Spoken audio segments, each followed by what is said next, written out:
Hello, welcome to everyone watching, listening online. So glad that you can join us today, and to everyone gathered here in this space together. I know it seems like every day now there's a little bit more encouraging news, more brightness on the horizon, and it just feels better and better to be together as a church and to be able to see and talk to and smile at and touch one another. May that continue to be the case.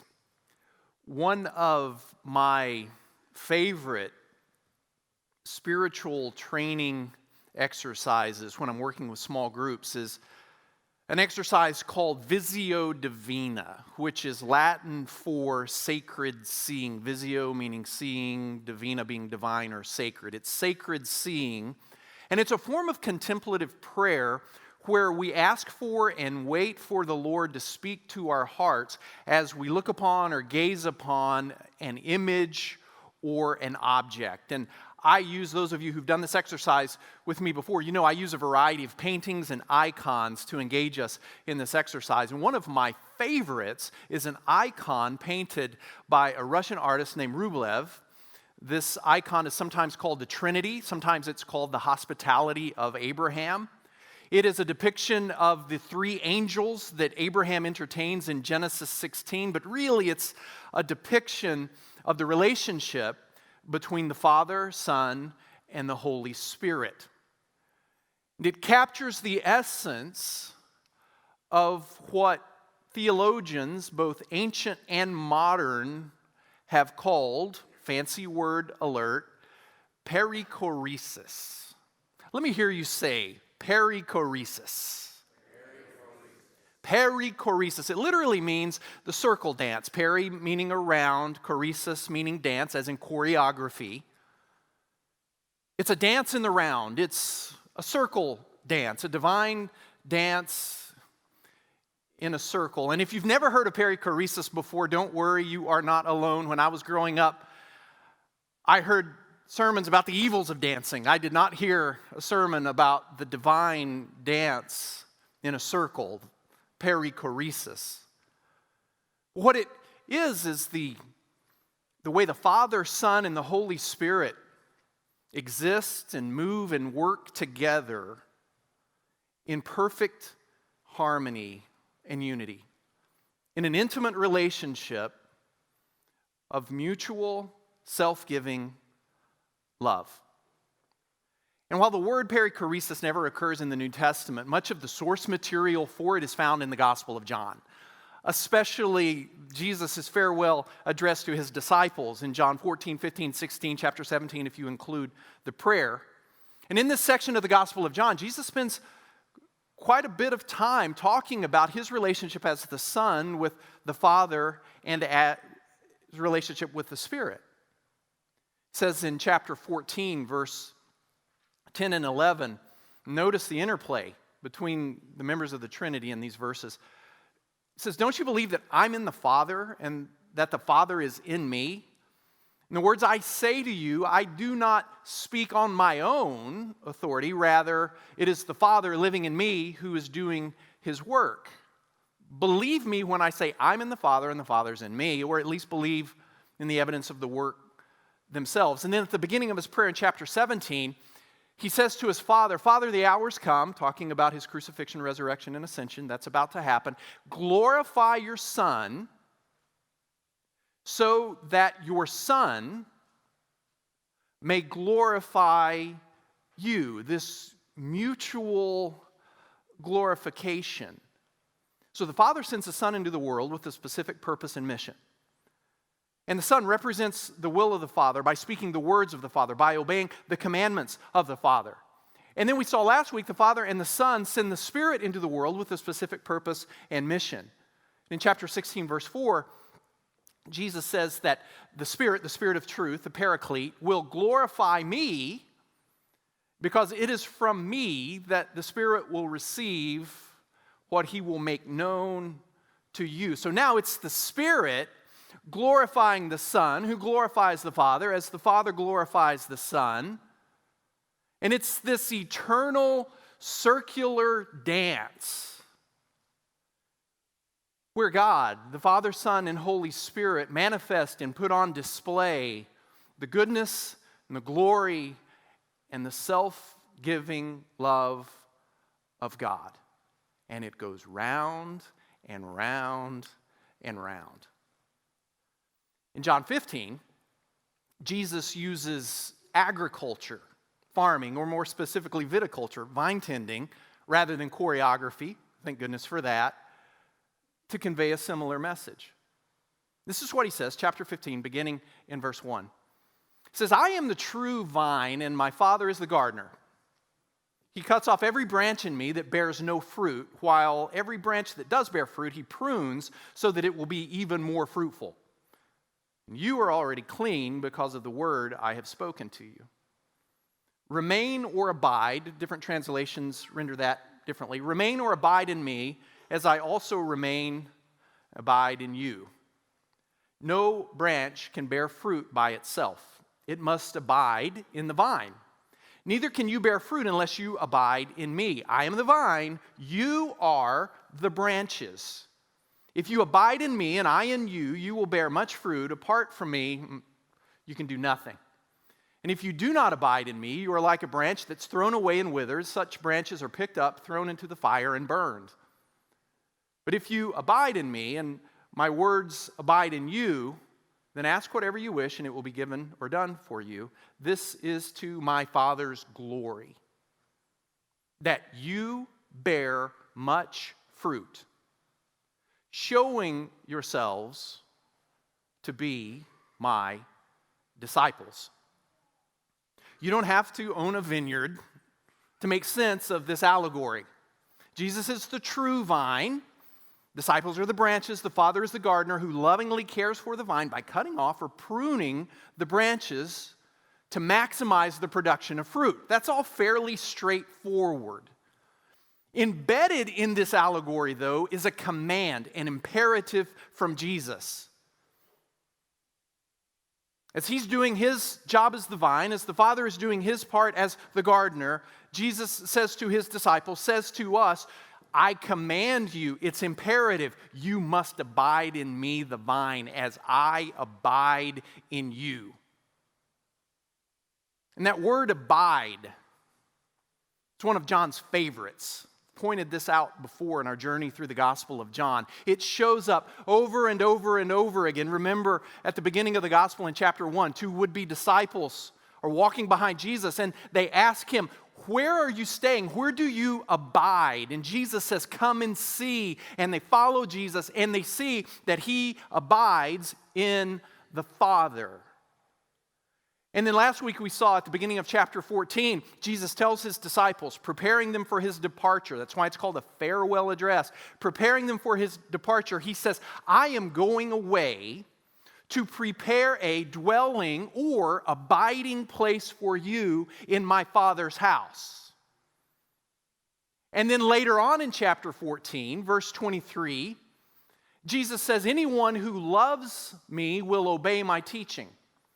My Father will love them, and we will come to them and make our home or abiding place with them. So Jesus' mission, his purpose, his work, it seems is not so much to go prepare a place somewhere else up in the sky for us to abide with God, as it is for him to make us the place where he and his Father and the Holy Spirit abide.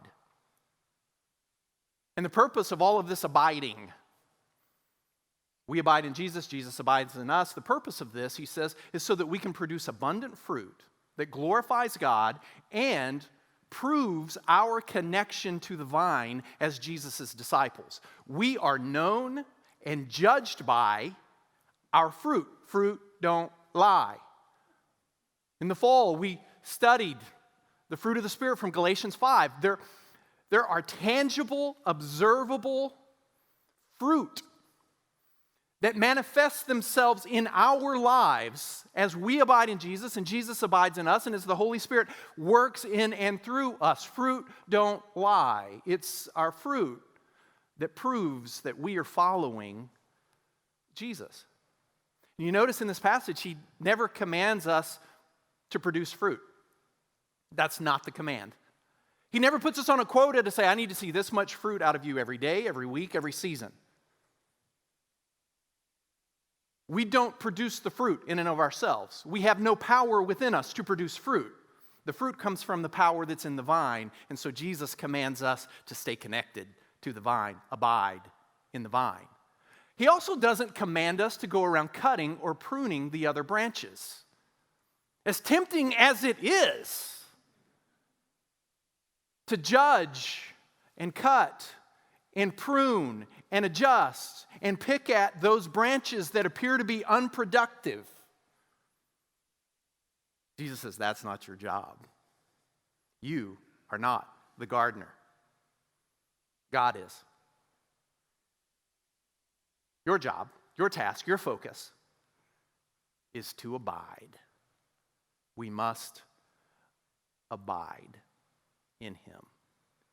And if this notion of mutual abiding in Jesus as Jesus abides in us, if that still seems a bit abstract,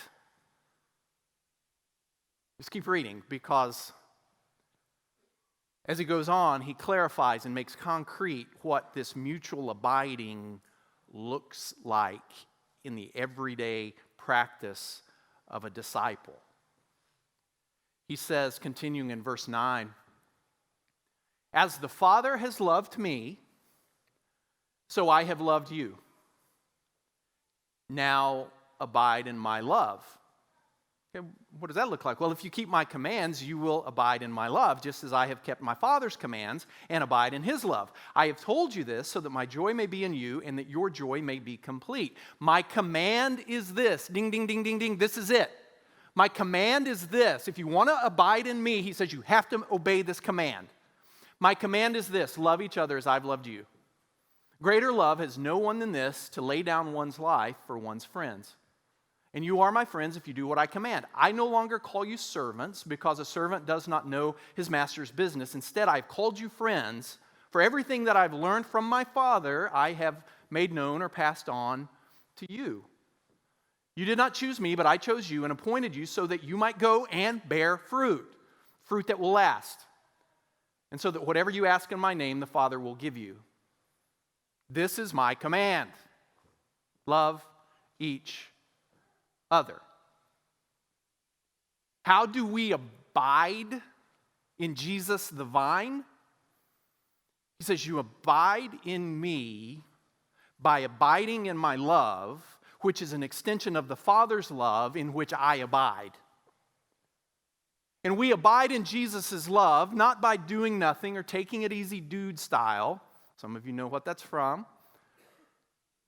We abide in Jesus' love by obeying his commandments. And he then boils those down to one big one, one chief command. He says, you love one another. Back in chapter 13, Jesus called this the new command.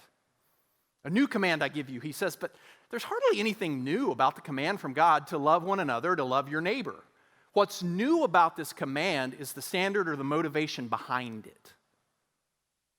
We love one another. The standard and the motivation behind that love is not ourselves. Love your neighbor as you love yourself. No, Jesus ups the ante. You love your neighbor, you love one another as I have loved you. The new standard, the new motivation for loving one another is the love of Jesus for us, which he exemplifies by, he says, laying down his life for his friends, which he exemplifies when he takes off his robe and lays it aside and wraps a towel around his waist and washes the dirty feet of his friends, which he exemplifies when he gives up and pours out his life on the cross. So when we dwell in this passage, in this image that Jesus gives us of the vine, we see all of these concepts: abide, love, obey, fruit. They interlock and support, and well, they dance with each other. Just as the Father and the Son and the Holy Spirit interlock and support and dance with one another. We abide in Jesus by abiding in his love, and we abide in Jesus' love by keeping his command to love one another. And we learn to love one another from Jesus, in whose self-giving love we abide. And when we love one another as Jesus has loved us, we produce fruit that glorifies God and proves that we really are abiding in Jesus. And if all of this is starting to sound a bit circular, congratulations, you get extra points for paying attention. To be a God-glorifying, fruit-producing disciple of Christ is to abide in the circle of God's abiding love. And it goes round and round and round, and the dance never ends. I told someone last week that I was trying to illustrate the meaning of the word eternal by preaching a never-ending series from the Gospel of John. It just goes on and on and on. But then I quickly followed up that to say, I'll stop when I run out of material in John or when I begin to repeat myself. And today I feel like maybe I'm in danger of repeating myself. Back in March, I covered how Jesus washed his disciples' feet and then said to them, now you do for each other what I just did for you. You love and serve one another the way I have loved and served you. And then in April, I emphasized how Jesus, both crucified and raised from the dead, is the good shepherd who willingly lays down his life for his flock, but then says to Peter and the other disciples, you too must be willing to lay down your lives for others. You lay down your life for each other the way I've laid down my life for you. And now here we are in May, the month of graduation, and once again, I'm saying, we're pointing to Jesus who's saying, you must, this is imperative, you must love one another as I've loved you.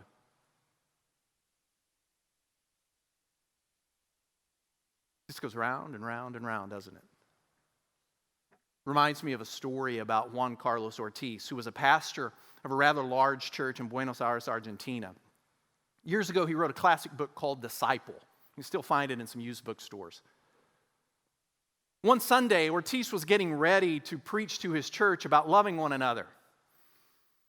And just a few minutes before the sermon, he thought to himself, how many times have I preached to these people about loving one another? How many sermons have they heard from me?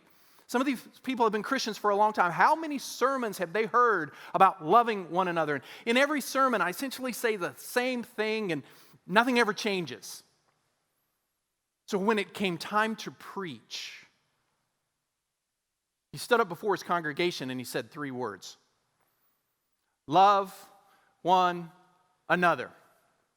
And he sat down and began to pray.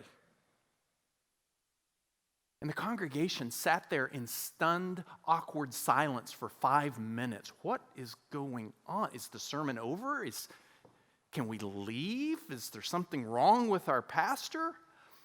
And then after 5 minutes, he stands up and he looks at the congregation and he says, love one another. And he sits down and prays again. And he does it a 3rd time after several minutes. Love one another. And he sits down and prays. And after several minutes, one of the elders of the congregation stood up and said to everyone, I think I know what the pastor's trying to say to us. I think he wants us to love one another. And then he said, but how can we love one another if we don't really know each other? And he began to initiate conversations with the people around him where he introduced himself and then asked their name and then asked for any needs they have that he might be able to help meet. And others in the congregation began to follow suit, and soon there were all of these conversations happening. Christians getting to know one another and getting to know one another's needs and putting their heads and their hearts and their resources together to take care of each other. And the congregation came together to transform what was turning out to be a very awkward sermon into a powerful display of loving one another. The truth is, loving one another as Christ has loved us is Christianity 101. It's also Christianity 201 and 301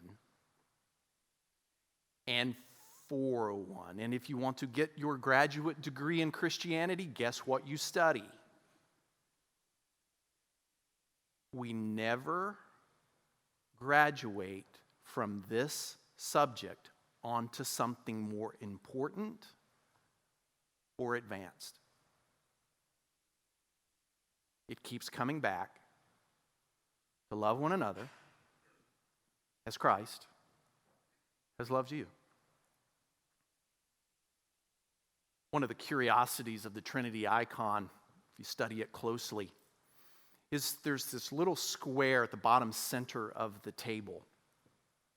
And some art historians speculate that it is there as residue of glue that was used to, at some point, attach a mirror to the icon. So that whoever looked upon this icon saw in the mirror an image of a fourth participant at the table, of a fourth participant in the circle dance of God. Even if this is not true, and nobody knows for sure if it is, it sure sounds good though, doesn't it? Even if it's not true, I love the idea of this image or the mirror reminding us that we belong in and are participating in the circle dance of God. It captures so well Jesus' invitation to come and see where he abides, but also his imperative to abide in him by loving one another. Last week we saw that one of the big ideas in the farewell discourse is that we as Jesus' disciples can still continue to experience the presence of a physically absent Jesus through the power and presence of the Holy Spirit in our lives, who is within us and walking alongside us. Another big idea of the farewell discourse is that we as Jesus' disciples can continue to experience the presence of a physically absent Jesus by loving one another as Christ has loved us. We are not walking this path alone. We have the Holy Spirit. We also have each other. So let us join in the circle dance of God. And may the love of the divine dance continue to go round and round in us and through us as we love one another as Christ has loved us. Let's stand and sing.